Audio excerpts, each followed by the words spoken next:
This video got 1 million views. It's a simple but effective DJ transition between just two tracks. And I'm going to show you exactly how to do that DJ transition so that you can use this mix yourself too. Let's get into it. Alright, before I show you how to do the actual DJ transition in the DJ software, let's first watch the video and have a listen to the mix itself. So we're on my YouTube here and I'm just going to go into the shorts section and change it to popular.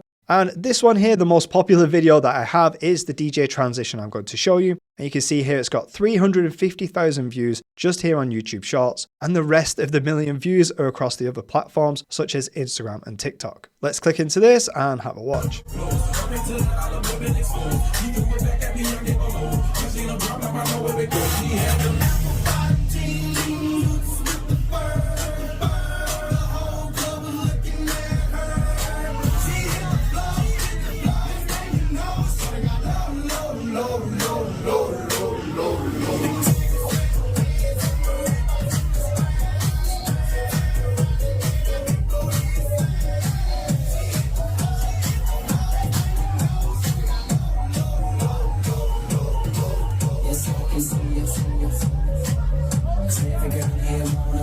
Alright, so we have the two tracks that we used here in that video. On the left hand side, we have the track Low by Flo Rida and T-Pain. And we're going to mix out of this track into the next track, which is going to be Sexy Chick by David Guetta featuring Akon. So the first thing we're going to do is have a look at how we're going to mix out of this track on the left hand side and set our mix out points. Now personally, I like to mix out just at the end of a chorus, just before the next verse starts in the track. So let's find this point in the track, which I think is just around here where the chorus will end and the next verse will start.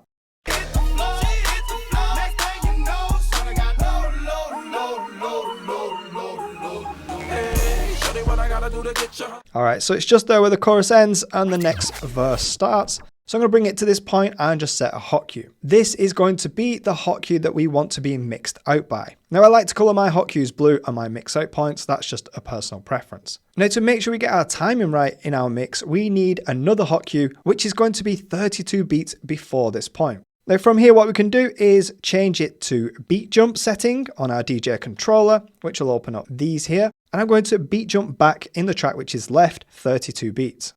That will take us to this point, and then let's change it back to hot cue. I'm just going to set another hot cue just here.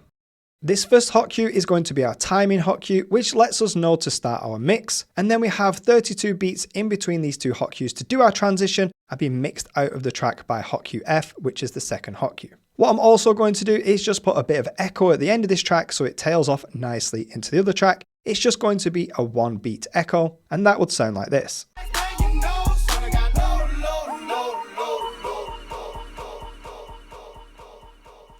So you can just hear it echo out there, and I like to just put that at the end of my transitions just to make it a little bit smoother so the track doesn't end as suddenly. Now let's have a look at how we're going to mix in the next track, Sexy Chick. Now if you have a listen to the start of the track, it comes in with a lot of impact, it has a really strong kick drum, and it also has some bass in there, and that lasts for 32 beats. Let's have a listen.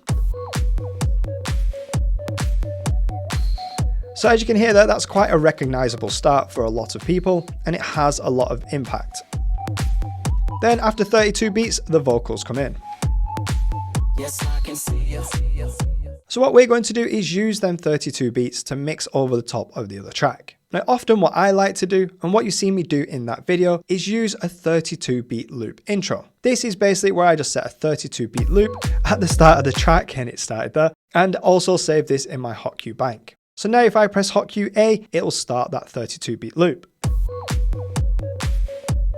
Now the way that I set my hot cues here on the track that I'm mixing out of, and the way that I set a 32 beat loop at the start of this track and use it to mix in with, are two techniques that I teach a lot in my online DJ course. So we're now in my actual online DJ course, and them techniques are part of what I call the one phrase system. It's a very effective system that you can set on all your tracks, where you can mix any track into any track at any time. And if I just scroll down here into the comments of this video, you can see that someone has put a comment saying, "This is gold, Jack. Thank you. I feel like my mind has been unlocked on how great this logic is." And also just here in my online DJ course, this is the video where I first introduced the 32 beat loop intro. It's another very effective technique that you can use for mixing. If I scroll down here in the comments as well, we can see that someone has commented here saying, I have eagerly awaited this mixing technique section and it has not disappointed. Loving the 32-beat loop idea for all the reasons described. Pumped to start practicing this. Jack, you are a genius. So if you do want to learn how to use all these DJ techniques effectively, and you want to be like Gilbert here that has watched the DJ course, you can check it out in the link in the description below this video. Now, one of the main reasons and benefits that I use the 32-beat loop at the start of the track is that you can get the beats in time with each other before you have to mix with them. Then when it comes to introducing that track,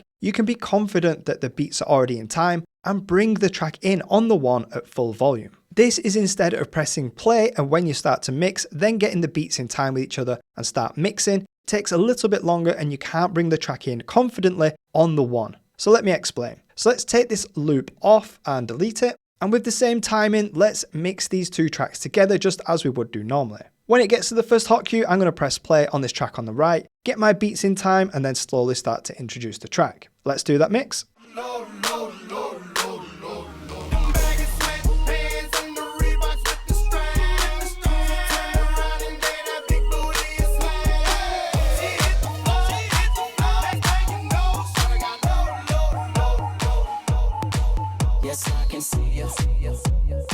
Alright, now that still sounds good, but it's a lot to do in that short space of time. So what I like to do instead is go back to the start of this track here, set a 32-beat loop, and it starts again, save it in my hot cue bank, and set that loop off before I have to mix with it. This gives me then time to get my beats in time with the track, and then I can confidently bring the next track in fully on the one, knowing the beats will be in time with each other. There are other benefits of using this loop system at the start of the track, and also other benefits of using my one phrase system, but this is just one of them that I'm going to highlight in this video. So altogether, that mix will look like this. I'm going to start this loop 32 beats before I have to start mixing it, get the beats in time, and then bring this track in at full volume on the one count with the low frequency equalizer down on the other track. Let's do it.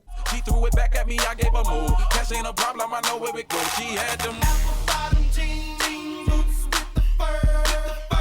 The whole club was looking at her. She hit the floor. Next thing you know, shorty got low.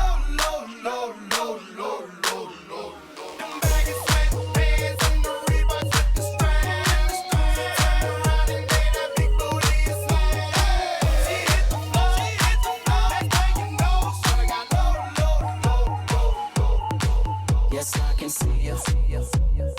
If you enjoyed this mix tutorial and you want to learn more mixes just like this one, then you can check out this video here where I show you how to do a DJ transition between the track Without Me into the track Billie Jean, that when I did the DJ transition live, it actually made someone in the audience scream. So if you want to learn how to do that DJ transition as well, check out this video here. Thanks for watching and I'll see you again in the future. Bye for now.